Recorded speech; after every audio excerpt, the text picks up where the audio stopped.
get my thumb out of the way. I don't have the editor, but I do have one thing. I got my thumb in the way. Anyway, the discussion. Exactly how much ET do these take away from your vehicle? Running the big 22s, of course I got 305, 45, 22 tires on there.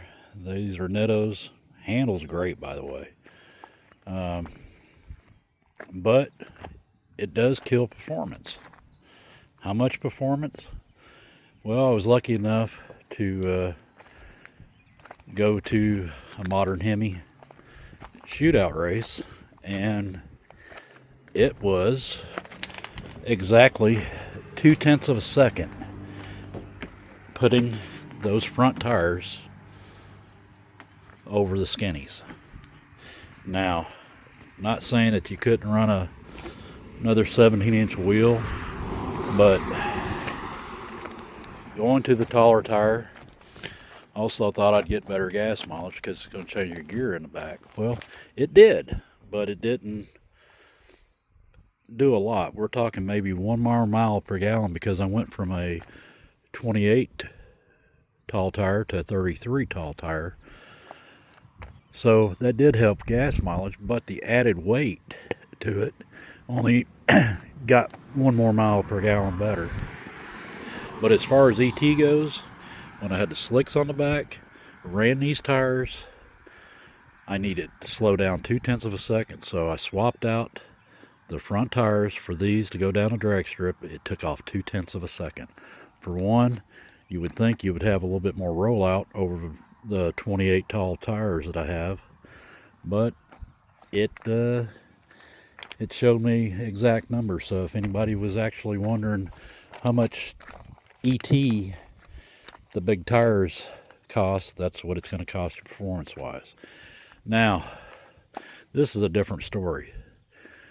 I probably lost 2 miles of the gallon when I went to the taller tires. These are a lot heavier than the 285s. These are 315/70 17s. They're 35 tall Mickeys, Baja Legends.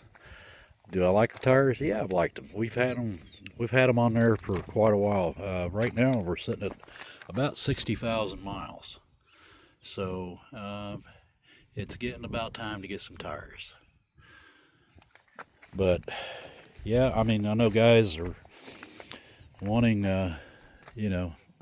different looks on their trucks and stuff, and get an idea what does it cost you performance. Well, that costs you 0.2 of a second right there.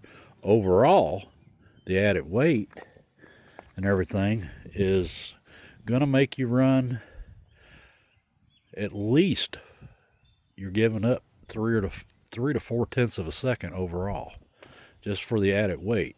The rolling resistance over the skinnies, big time. But the drawback, and when you're driving on the street, you don't need the skinny tire. Yeah, you can drive around with it, but it handles a lot better, and the ride is great.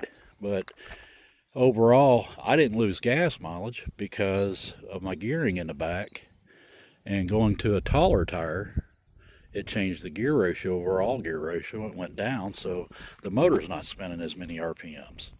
But it's still got to overcome this weight. Now, this truck, overcoming the weight and adding weight to it, took 2 miles a gallon away from it over the stock tires.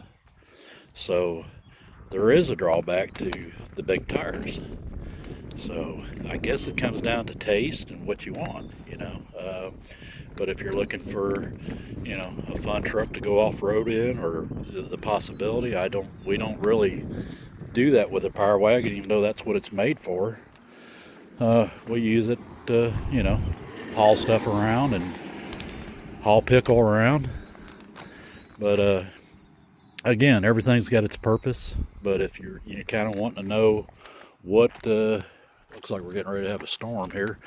But if you're getting ready, it just depends on what you want to do. So yeah, I mean, a drag setup, you're giving up a almost pretty close to 4/10 of a second minimum. You know, I wouldn't, but I know that these, just switching from the front skinnies to these, were 2/10 of a